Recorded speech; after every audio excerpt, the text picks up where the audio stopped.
I'm Marissa Norcross. And I'm Dave Freund, and this is The Next Page. Marissa, how are you today? I'm good. How are you? I am terrific. You always outdo me. So next week I should just say, you should go first next week. Yeah. I'm going to come in with, I am absolutely amazing, and you'll have to top that. And I would just say, yes, you are. And we'll move right in. But the sun is shining today. I know. It was chilly. The days are getting longer. I feel like people are so sick of hearing me talk about the sun, but I'm going to do it again. The days are getting longer. It's 5:37 and the sun is still out, and we'll be setting the clocks forward soon. That's right. I can't wait. It's spring is just around the corner. Yeah. So today's post was kind of surprising, I bet, when you first read it. Mm-hmm. Because I talk about a monument that is, I start my post on the corner of 3rd and Highland Streets in North Syracuse. You'll find a large monument, which is true. And it's up on a platform, or up on a knoll, and it's fenced in. And it's just these two guys. And you're like, who are those two guys? Well, those two guys are German poets, Johann Wolfgang von Goethe and Friedrich Schiller. How's that for trying to use a little bit of German accent there, pronouncing it better properly? you than Which me. I should be. Well, with a name like Freund, I better be able to, Yes. pronounce von Goethe and Schiller, because I should be able to do that at least, because I am fairly German. But so history about this. Syracuse is an amazing city, and everybody knows that I love this city and I love Central New York, but the immigrant influence in Syracuse is enormous. And so the German Americans decided back in 1911 to erect this monument. And the interesting thing is that there are 3 other monuments that are almost identical to this one. One in San Francisco, one in Milwaukee, one in Cleveland. So it's San Francisco, Milwaukee, Cleveland, and Syracuse all get this almost identical monument. When I say almost, the other 3 are bronze, and this one is copper, from what I could tell, which is probably why there is a fence around it, because I can only imagine how much copper is really sitting in that monument. But it got me to think about other monuments for immigrants in the city of Syracuse, and it's interesting what happened. The north side of the city, predominantly Italian and German. Mm-hmm. The west side of the city, predominantly Irish, Polish, and Ukrainian. And the eastern part of the city, going east on Genesee Street, is where a lot of the Jewish immigrants began to settle. And you can tell where people settled based on the churches that were built. Because what would happen is churches were built, that became the focal point of the neighborhood, and then other immigrants came and they wanted to worship in that house of worship, and so they settled in those same regions. Now, even today, Little Italy, the north side of Syracuse, just some amazing Italian restaurants up there. Of course, you knew I would get into food, didn't you? Of course. But then there's this other monument. So this one, when I was kind of writing about it, I'm trying to figure out, how do I talk about a monument that celebrates vandalism? But you can see that up on Tip Hill, because there is the only street light in the United States where the green is on top. Mm-hmm. It's on Tip Hill. And right on the corner is what they call the Stone Throwers Monument, where there are these adults actually pointing to the light and a kid getting ready to throw a stone at the streetlight. And so and if you do some searches, I'm not going to mention anyone's name for sure, but if you just do even a Wikipedia search on that light, there are the names of the boys that threw the stones to knock out that light. But it's just so cool. Mm-hmm. And then, of course, there's Coleman's Pub right down the street, to get some great Irish food. But we just have great restaurants, right? And so we look at even Eva's on Milton Ave. Oh, if I you knew want we'd some, get to Eva's within the first 10 if minutes. you want some really good, more of an Eastern European flair of food, because I am a German, and okay, I think the Germans are better bakers. They have sauerbraten, which I love, but other than that, the Germans are you have to kind of get more with a little more of an Eastern European flavor. Where you get some of the Hungarian and the Polish and the Ukrainian, where you get some more spices into their food. But we got to move beyond food. So the city of Syracuse. I want to point out some statistics here. In 1897, the population of Syracuse was 88,000, which I thought was amazing. Mm-hmm. I mean, we're talking like the late 1800s. There's already 88,000 people in the city of Syracuse. We know that if we go back into the early 1900s, we were like the 23rd or 24th largest city in the United States at that time, which was crazy. Wow. But so I started looking at some numbers. So just before 1900, the late 1800s, were 88,000. But listen to how this breakdown. There were 16 different nationalities that were represented in this study that I saw. There were 1,500 Polish, 8,900 Germans. The Germans were the predominant largest group at that point. 1,000 Russians, 6,025 Irish, 400 Norwegians, 400 Scottish, 5,000 Italians, 2,700 English, 2,500 Canadians, French 300, Swiss 210. There were 150 Austrians. Then my wife came and there were 151. No, Swedes, there were 90, Danes 75, Hungarians 50, and Chinese 30. If you add that up, you come up to 29,180, or 1/3 of the population of Syracuse were immigrants. That's amazing. And it just and so when you look at what that why did Syracuse end up being this major industrial city and really an economic power, in the center of the state? Well, yes, the Erie Canal had a lot to do with it, but so did the immigrants. Mm-hmm. And it's not something that had died off. So I was looking at another report that I found. This is a report that was issued sometime around, I'm going to say 2015. And it basically was, the title of this report was New Americans in Syracuse. The percentage, so this is what new immigrants to Syracuse contributed. 93 million in state and local taxes, 140 million in federal tax contributions. Foreign-born residents contributed 1.7 billion to the GDP of the metro area. I mean, that's incredible. Mm-hmm. Here was another interesting one. So over the years, up until 2000, the population of the city of Syracuse was decreasing.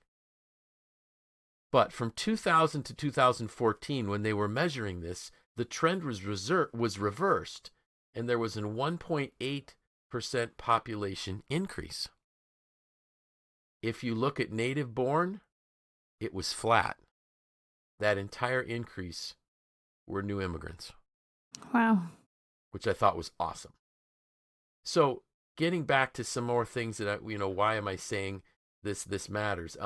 They were even though they, in comparison to the workforce in the city of Syracuse, resident versus longtime resident, like born in Central New York kind of thing, versus immigrants, they were their percentage of immigrants in the labor force was higher than the percentage of natural-born residents in the workforce. I hope I said that right.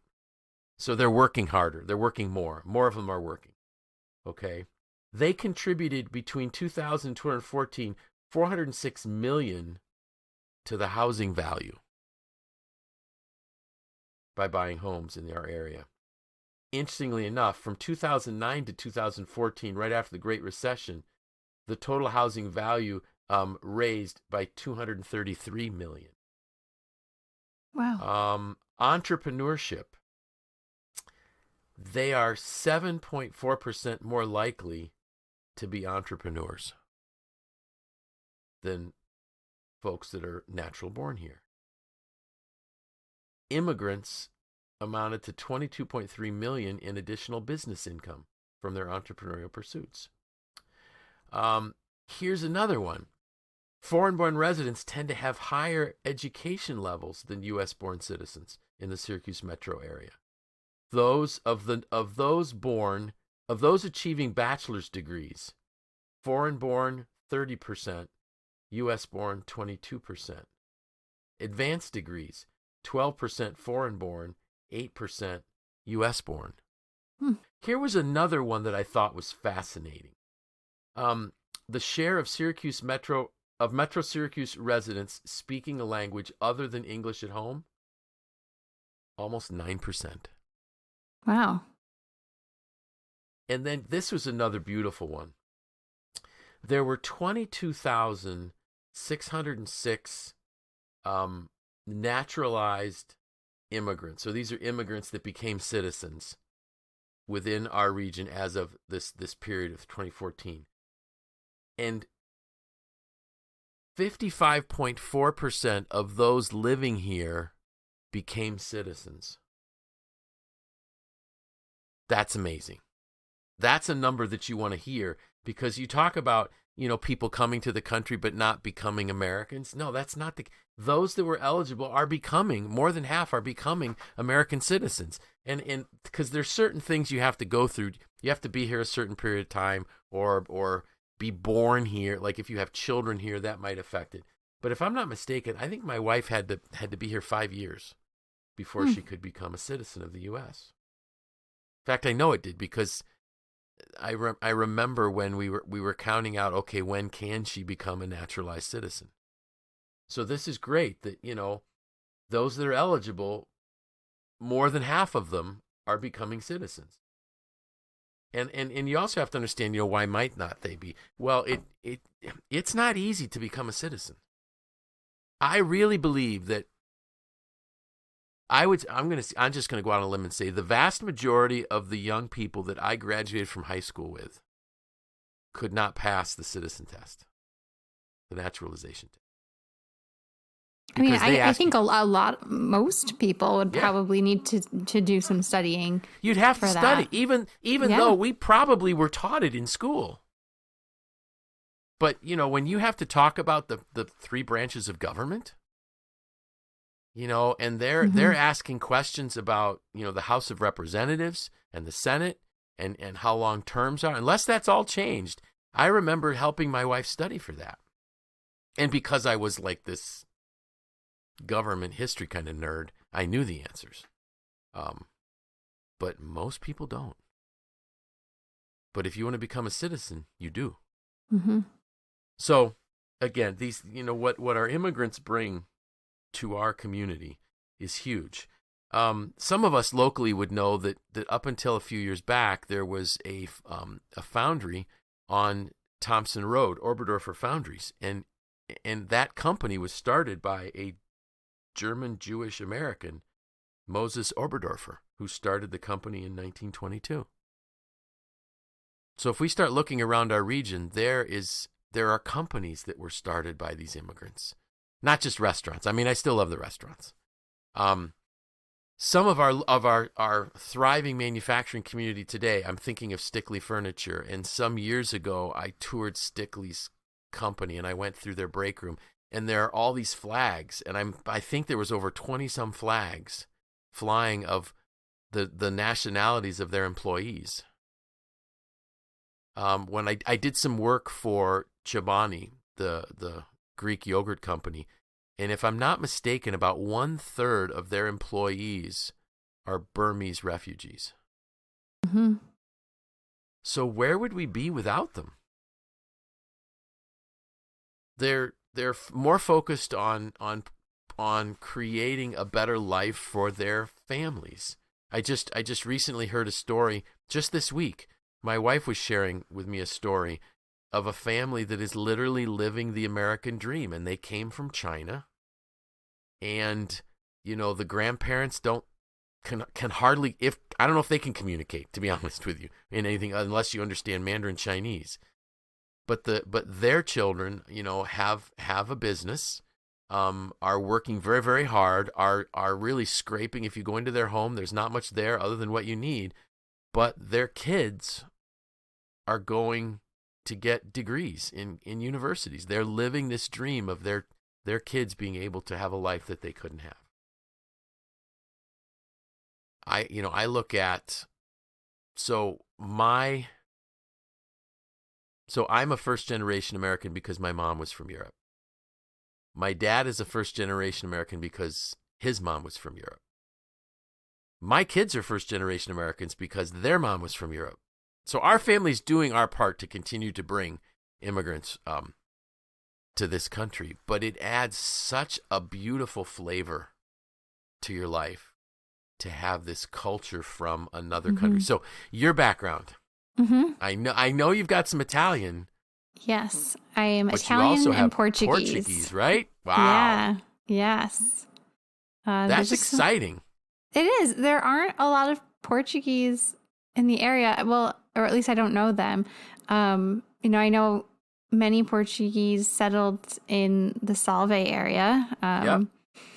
And I still, I know a few families, but I don't know a lot of them. I know, of course, plenty of Italian families.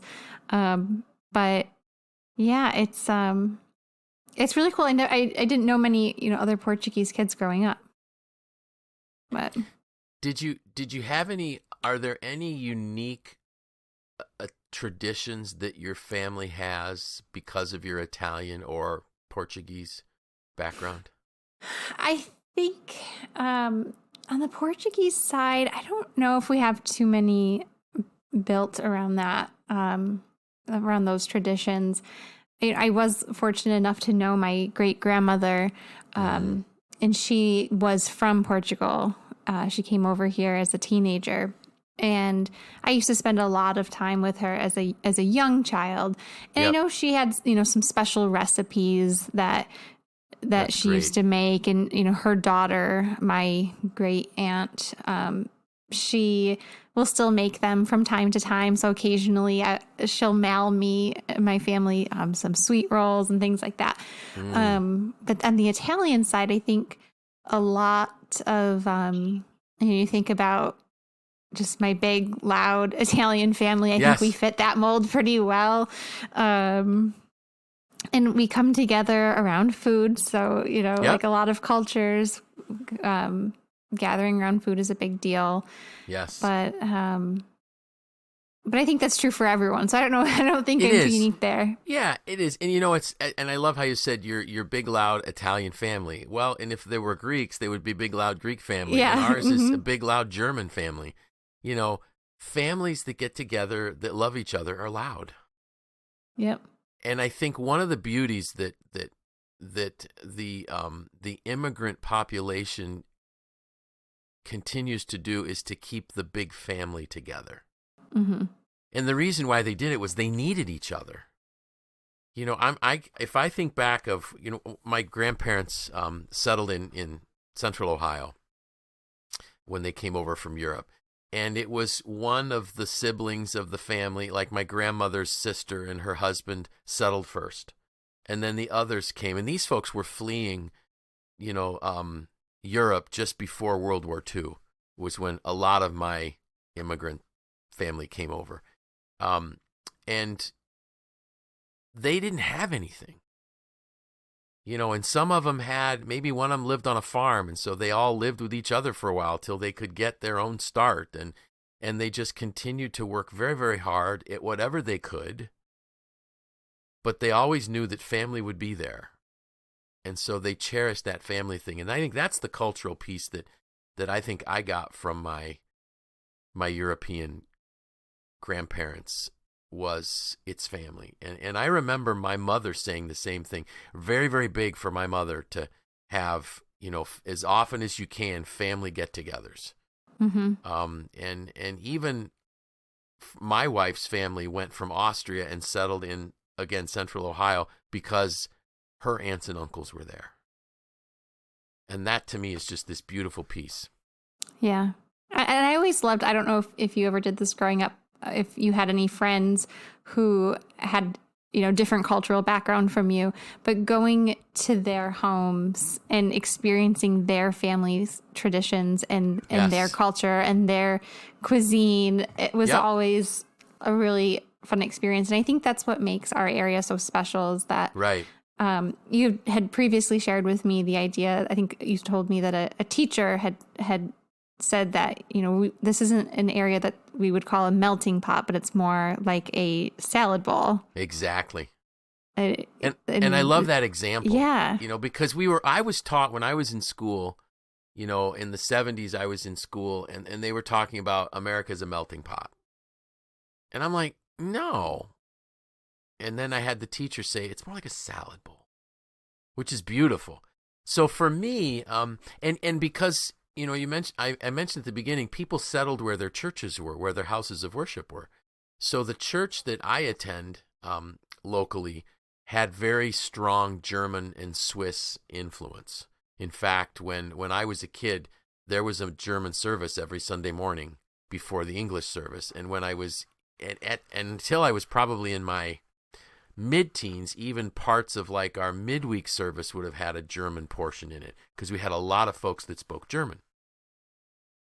Germans can be Swiss as well, because Swiss understand German. So for me, my family had more of a German Austro-Hungarian flavor, because before World War II, there was the Austro-Hungarian Empire, so there were Germans that moved around. And so I had that kind of influence. But a lot of my friends here in Syracuse were from Switzerland. Their parents were from Switzerland. And there's some unique Swiss things. When I grew up, I never had cheese fondue or something else that the Swiss eat called raclette. But because I have so many wonderful Swiss friends, well, guess what? There's nothing nicer in winter than to make a fondue, or to have raclette, which I guess at one point was considered, peasant food, because that's what they could create themselves. They'd make their cheese and they'd store it in their cheese houses or whatever, and that's what they could get used to winter over. Well, for us, that's a delicacy, because that's amazing. So that was the piece that we picked up, adding from my friends who were more of the Swiss. Now, I didn't have any close friends that were any other nationality other than like the German Swiss. Mm-hmm. But we're also lucky to have, we still have cultural festivals in our area. And yes, we have the opportunity to experience different cultures and to take our children to experience that, because I think, that's what's really important, is celebrating not only our own cultures, but the cultures of others is really important. And not just in a way that's like, oh, great, like, good for you to celebrate your culture, but to actually embrace it and to celebrate with them and to learn about different cultures. I think it's really fascinating. And we have a lot of opportunity to do that around here. Yeah, absolutely. As you were saying that, I remembered that we did have a time in our church locally where we had some folks coming from Hungary. And then I was thinking about, I just was on the phone with somebody today, and he and his wife were from Brazil, but he's an older gentleman that attends our church as well with his wife. And so we had this interesting French, Hungarian, with a little bit of Spanish. It was interesting. There was a song that our kids were learning in Sunday school that they would sing in 5 languages. Wow. Same song in 5 languages, because we had somebody in the church that could teach them all 5 of those languages. Mm-hmm. So, it still happens today that people go where their cultural centers are, and for ours, it happened to be our faith community. The leadership piece in this is that I wrote about was that as leaders, we need to leverage the uniqueness of our immigrant populations and celebrate it. Just like you said, not just know it, celebrate it. And make them feel welcome in our facilities, because they will be driving some of the greatest opportunity for us, because for them, it's a new life. And I do have a link in the show notes of the interview that I did with Mahudin Kirchik from Stickley, where, when I asked Mahudin, who came from Bosnia and now is working in their HR department, why America? Wow. I mean, I had chills down my spine when he talked about it. So I want Anybody listening to this podcast, go to that link. It's a YouTube video that we posted of my interview with Mahud and Kirchik. It's incredible to hear his story, and I encourage everyone to go watch it. And it's not very long. I think it's maybe like an 8-minute video, something like that. You know, and if you don't have that much time, skip toward like the last 4 or 5 minutes. Yeah, it is very moving and really reminded me of how fortunate we really are. Exactly. Absolutely. So, any plans for the weekend? No, not really. Just anxiously awaiting spring. It's coming. It's right around the corner. I know. I need to create my spring bucket list. That is one of the items on my winter bucket list. How much is left on the winter one? There are a few things left.